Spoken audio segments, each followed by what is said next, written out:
Good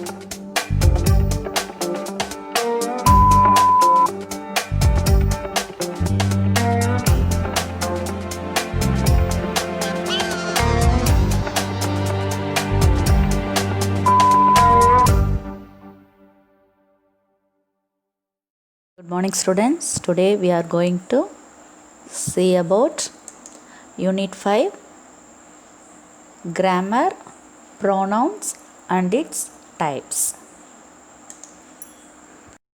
Okay students, let us see about pronouns. What is mean by pronoun? A pronoun is a word or phrase that substitutes a noun or a noun phrase. இப்போ pronoun அப்படிங்கிறனா நவுனுக்கு பதிலாக use பண்ணுற word தான் pronoun. Okay, there are 10 types of pronouns generally used.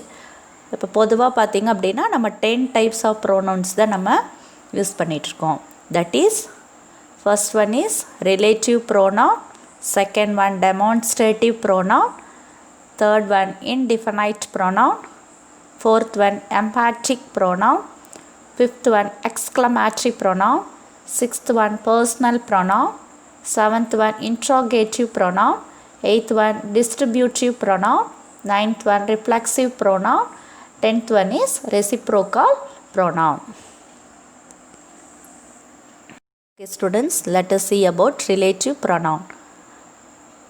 The pronouns that are used to introduce and to link the subordinate class are called relative pronouns.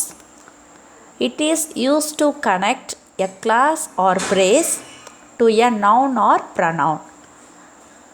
It can be used to join two sentences.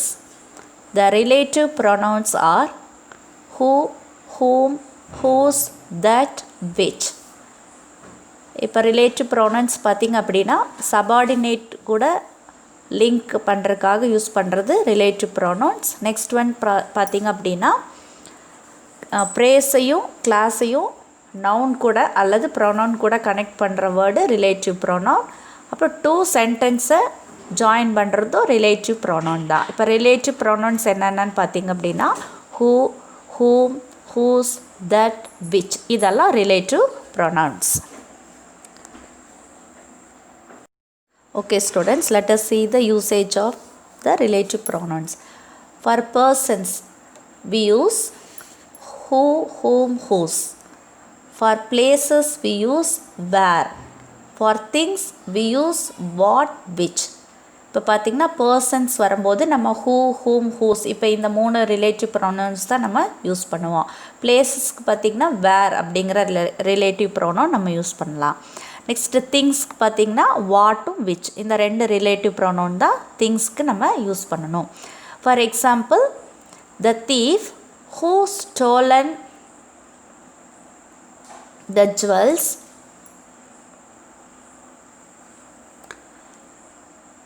Was caught. Balu is my friend with whom I go to school every day. This is the man whose son won the first prize. This is the place where I left my shoes. I am not satisfied with what you say. The horse which was sick died yesterday. இப்போ examples பார்த்திங்க அப்படின்னா த thief who stolen the jewels. இப்போ அந்த திருடன் யார் அந்த ஜுவல்ஸை திருடுனானோ அந்த திருடன் வெடிப்பட்டான் அப்படின்னு சொல்கிறான். இப்போ இந்த இடத்துல ஹூ அப்படிங்கிறது ஒரு பர்சன், இந்த தீஃபை குறிக்குது. இப்போ Balu is my friend with whom I go to school everyday. Here ஹூம்ங்கிறது பர்சனை குறிக்கிறது. பாலு இஸ் மை ஃப்ரெண்ட், நான் யார் கூட டெய்லி நான் ஸ்கூலுக்கு போவேன்னா அவன் தான் என்னுடைய ஃப்ரெண்ட். அப்போ யார், அப்போ ஹூம் அப்படிங்கிறது பர்சனை குறிக்கிற வேர்டு தான். This is the man whose son won the first prize. யார் இப்போ பார்த்திங்க அப்படின்னா எந்த பையன் வந்து ஃபர்ஸ்ட் ப்ரைஸ் வாங்கினானோ அவனுடைய அப்பா அப்படின்னு சொல்கிறது. அப்போ ஹூஸ் அப்படிங்கிறது பர்சனை குறிக்கிறது தான். இப்போ this is the place where I left my shoes. Here where is a relative pronoun. This is the place, இந்த பிளேஸ் தான் நான் ஷூ விட்டுட்டு போனேன்னு சொல்கிறேன் இல்லையா, அந்த பிளேஸ் தான் இது அப்படின்னு சொல்கிறது தான். இப்போ வேர் அப்படிங்கிறது பிளேஸை குறிக்கிறது. இப்போ next, I am not satisfied with what you say. இப்போ நீ சொன்னதில் எனக்கு சாட்டிஸ்ஃபேக்ஷன் இல்லை அப்படின்னு சொல்கிறது. I am not satisfied with what you say. The horse which was sick died yesterday. இப்போ இதுவும் திங்ஸ் அப்படின்னா லிவிங் திங்ஸ் இல்லையா. இப்போ ஹார்ஸ் அப்படிங்கிறது நம்ம ஹியூமன் கிடையாது. அப்போ அதனால் இங்கே விச் யூஸ் பண்ணியிருக்கோம். Students, let us see about demonstrative pronoun. The pronouns which point out the objects that they refer to are called demonstrative pronoun. The pronoun வந்து ஒரு ஆப்ஜெக்டை பாயிண்ட் அவுட் பண்ணுச்சு அப்படின்னா அது demonstrative pronoun அப்படின்னு சொல்கிறான். நெக்ஸ்ட்டு demonstrative pronounsனா என்னென்ன? The demonstrative pronouns are this, that, these, those. These are the demonstrative pronouns. Let us see the example. This is my book. Here this is the demonstrative pronoun. Next, that is my book. These are your books. Those are my pens. Here this, that, these, those are the demonstrative pronouns. The use of this is made when an object close at hand is referred to. இப்போ this அப்படிங்கிறது அந்த object, அந்த பொருள் வந்து நம்மளுக்கு ரொம்ப பக்கத்தில் இருந்துச்சு அப்படின்னா this யூஸ் பண்ணணும். கொஞ்சம் டிஸ்டன்ஸில் இருந்துச்சு அப்படின்னா that அப்படிங்கிறது நம்ம யூஸ் பண்ணணும். Students, let us see about indefinite pronoun. That means a pronoun which refers to a person or thing only in a general way is called an indefinite pronoun, but it do not refer to any person or thing in particular. Indefinite pronouns are all, some, one, many, few, somebody, nobody. These are all indefinite pronouns. இப்போ இன்டிஃபைனைட் பார்த்திங்க அப்படின்னா அந்த pronoun வந்து ஒரு பர்சனையோ திங்ஸையோ ஜென்ரலாக refer பண்ணணும். பர்டிகுலராக எந்த பர்சனையோ திங்கையோ வந்து பாயிண்ட் அவுட் பண்ணக்கூடாது. அப்படி இருந்துச்சுன்னா அது indefinite pronoun. For example, one must do one's duty. All men are mortal. Some say he is a genius. Many of them are learn Tamil. Did you asked anybody? Somebody has stolen my watch. Through the example, இப்போ இந்த example மூலமாக பார்த்திங்க அப்படின்னா இங்கே வரக்கூடிய இந்த indefinite pronounce வந்து எந்த ஒரு பர்டிகுலர் பர்சனையோ திங்ஸையோ பாயிண்ட் அவுட் பண்ணி சொல்லலை. யாராவது ஒருத்தர், எல்லாரும் அப்படின்னு சொல்லி தான் சொல்லியிருக்கு. அப்போது இதெல்லாம் வந்து indefinite pronounce.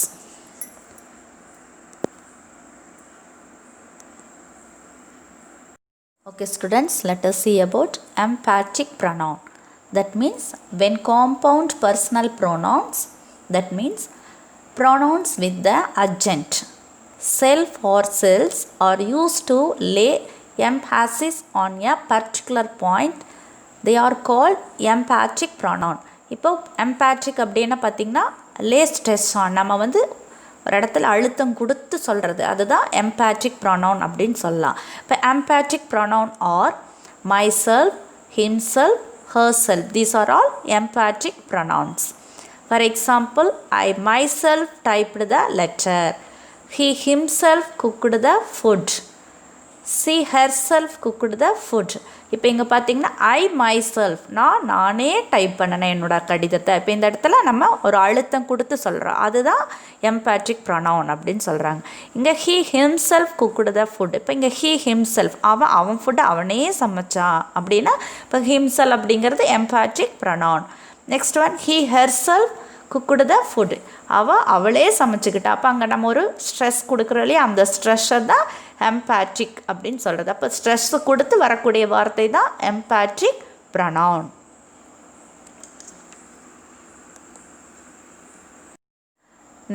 Next one, exclamatory pronoun. A pronoun used as an exclamation is called an exclamatory pronoun. இப்போ எக்ஸ்க்ளமேட்ரி மார்க்கோடு இருந்துச்சு அப்படின்னா அது எக்ஸ்க்ளமேட்ரி ப்ரொனவுன் அப்படின்னு சொல்ல, ஒரு ஆச்சரியத்தோடு இருந்துச்சு அப்படின்னா. இப்போ which expresses surprise or sudden feeling. Exclamatory pronoun is வாட்ங்கிறது exclamatory pronoun. For example, what you don't know wrong. Next one, what Still here, I thought you had gone home long ago. இப்போ பார்த்திங்கன்னா what அப்படிங்கிறது exclamatory pronoun. என்னது உனக்கு ராம தெரியாதா அப்படின்னு நம்ம ஆச்சரியத்தோடு சொல்கிறோம். அப்போ அது exclamatory pronoun. The next sentence பார்த்திங்கன்னா வாட் ஸ்டில் ஹியர், என்ன இன்னும் இங்கே தான் இருக்கியா, நான் நினச்சேன் நீ எப்போ போயிட்ட அப்படின்னு சொல்லி நம்ம சொல்கிறோம் இல்லையா. அப்போ அதெல்லாம் வந்து எக்ஸ்க்ளமேட்டரி ப்ரொனவுனில் தான் வரும். Okay students, let us see about personal pronoun. A pronoun that indicates person. These pronouns replace a noun or nouns in the naming part of a sentence. Personal pronouns are he, she, it, we, they, you. இப்போ personal pronounce அப்படின்னா என்னென்னு பார்த்தீங்கன்னா, அந்த pronoun வந்து ஒரு பர்சனை indicate பண்ணுச்சு அப்படின்னா அது பர்சனல் ப்ரொனவுன். இப்போ பர்சனல் ப்ரொனவுன்ஸ்னால் என்னென்ன பார்த்தீங்கன்னா he, she, it, we, they, you இதெல்லாம் வந்து personal pronouns. For example, Abi bakes a cake. Here Abi is a female. இப்போ அபிங்கிறது ஒரு பொண்ணு இல்லையா. அப்போது நம்ம என்ன யூஸ் பண்ணணும், ஷீ. இப்போ ஷீ பேக்ஸ் எ கேக். அபிங்கிற அந்த நவுனுக்கு பதிலாக இங்கே நம்ம பர்சனல் ப்ரொனவுன் ஷீ யூஸ் பண்ணுறோம். Next example, Raju likes to dance. Here Raju the noun. இந்த நவுனுக்கு பதிலாக இப்போ ராஜு வந்து மேல், அதனால் நம்ம இங்கே என்ன யூஸ் பண்ணணும், ஹீ யூஸ் பண்ணணும். He likes to dance. Next one, the box is in front of the door. இப்போ த பாக்ஸ் அப்படிங்கிறது என்னது, நான் லிவிங் திங்ஸ். அப்போ நான் லிவிங் திங்ஸ்க்கு நம்ம என்ன யூஸ் பண்ணணும், இட் யூஸ் பண்ணணும். ஓகே, அப்போ it is in front of the door. அப்போ அந்த பாக்ஸ் அப்படிங்கிற அந்த நவுனுக்கு பதிலாக இங்கே பர்சனல் ப்ரோனவுனான இட் யூஸ் பண்ணுறோம். Okay students, let us see about interrogative pronoun. The relative pronouns which are used to ask questions are called interrogative pronouns. They may be used to ask direct questions or indirect questions. Interrogative pronouns are which, who, whom, whose, what. That means இப்போ relative ப்ரொனவுன்ஸில் நம்ம use பண்ணக்கூடிய அந்த pronounce வந்து questions கேட்குற மாதிரி இருந்துச்சு அப்படின்னா அது interrogative pronouns அப்படின்னு சொல்லலாம். It may be used to ask direct questions or indirect questions கேட்குறதுக்கு அது நம்ம யூஸ் பண்ணிக்கலாம். interrogative pronouns are which, who, whom, whose, what. இதெல்லாம் வந்து interrogative pronouns. For example, which is your pen, who goes there, whom do you want to see, whose is this house, what do you want to say. Here which, who, whom, whose, what. These are all interrogative pronouns. Students, let us see about distributive pronoun. The pronoun which refer to person or things one at a time are called distributive pronouns, which distributes a group or a pair.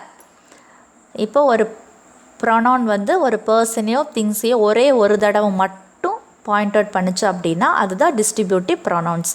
அது வந்து ஒரு குரூப்பில் இருந்து யாராவது ஒருத்தராக இருக்கலாம் அல்லது பேர் ரெண்டு பேர்த்தில் யாராவது ஒருத்தராகவும் இருக்கலாம். The distributive pronouns are each, every, either, neither, any one, none. இதெல்லாம் distributive pronouns. For example, each of the boys got a price.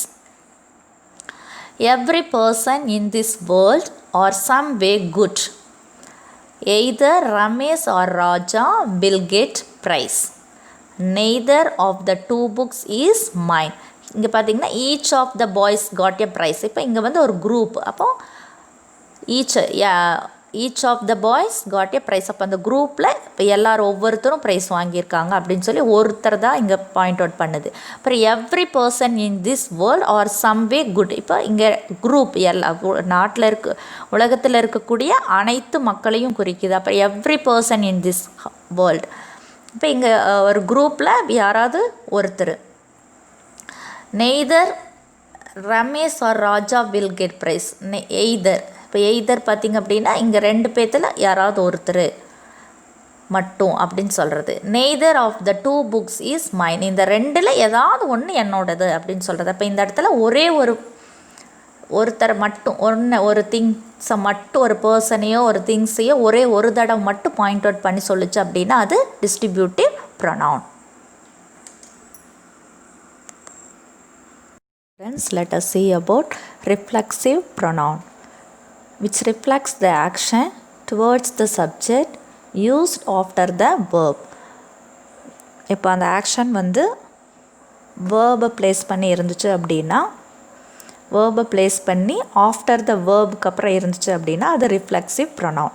The reflexive pronouns are myself, yourself, himself, itself, herself. These are all reflexive pronouns.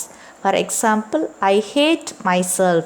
இப்போ இந்த இடத்துல அந்த action வந்து subjected words பண்ணி இருக்குது. நான் என்னையே வெறுக்கிறேன். அப்போ அந்த சப்ஜெக்டை மட்டும்தான் அங்கே பாயிண்ட் அவுட் பண்ணுது. அப்போ you should respect your self. நீ உனக்கு ரெஸ்பெக்ட் கொடுக்கணும் அப்படின்னு சொல்கிறே. அப்போ யூ அப்படிங்கிற அந்த சப்ஜெக்டை தான் இந்த ஆக்ஷன் வந்து சொல்ல வருது. He hurts himself. It entered itself. He likes herself.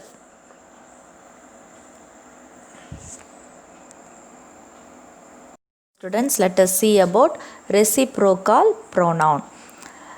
That means which shows a relationship one another. இப்போ ரெண்டு பேர்த்துக்கும் இடையில இருக்கக்கூடிய ரிலேஷன்ஷிப் பற்றி சொல்கிறது அப்படின்னா அது reciprocal pronoun.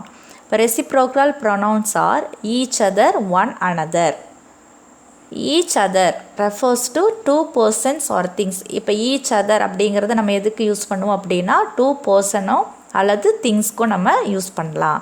இப்போ for example Rama like Sita, Sita likes Rama. இப்போ இங்கே ரெண்டு பேர்த்தை பற்றி நம்ம சொல்கிறார், டூ பர்சன்ஸை பற்றி சொல்கிறோம். இப்போ அதுக்கு நம்ம எப்படி எழுதணும் அப்படின்னா Rama and Sita like each other. இப்போ இங்கே ராமா லைக் சீதா, ராமா வந்து சீதா லைக் பண்ணா, சீதா ராமாவை லைக் பண்ணா. அப்படி தனித்தனியாக சொல்கிறதுக்கு பதிலாக இங்கே Rama and Sita like each other. Rama Sita ரெண்டு பேரும் ஒவ்வொருத்தரையும் லைக் பண்ணினாங்க அப்படின்னு சொல்லலாம். அப்போ இந்த இடத்துல ரெண்டு பர்சனை பற்றி சொல்லியிருக்கு. அப்போ ஈச் அதர் அப்படிங்கிறத நம்ம இங்கே யூஸ் பண்ணலாம். நெக்ஸ்ட் ஒன் பார்த்திங்களா, ஒன் அனதர் ரெஃபர்ஸ் பர்சன். இப்போ ஒன் அனதர் அப்படிங்கிற வேர்டு பர்சனுக்கு மட்டும்தான் சொல்லணும். இப்போ for example the boys in the class quarrelled with one another. இப்போ the boys in the class, இப்போ கிளாஸில் இருக்கக்கூடிய பசங்க ஒவ்வொருத்தரும் அடிச்சுக்கிட்டாங்க அப்படின்னு சொல்கிறேன் இல்லையா. இப்போ ஒன் அனதர் அப்படிங்கிற word refers to only a person. பர்சனை மட்டும் சொல்கிறது ஒன் அனதர். பர்சனையோ திங்ஸையோ ரெஃபர் பண்ணுச்சு அப்படின்னா each other. Okay students, you have to go through the topics thoroughly and answer the following questions in your textbooks. Okay students, today's homework, you have to do book exercise, refer page number 144, B, C and D. Next, you have to learn memory poem in unit 5 and 6. You have to learn it and write home test also. Okay students, thank you. Have a nice day.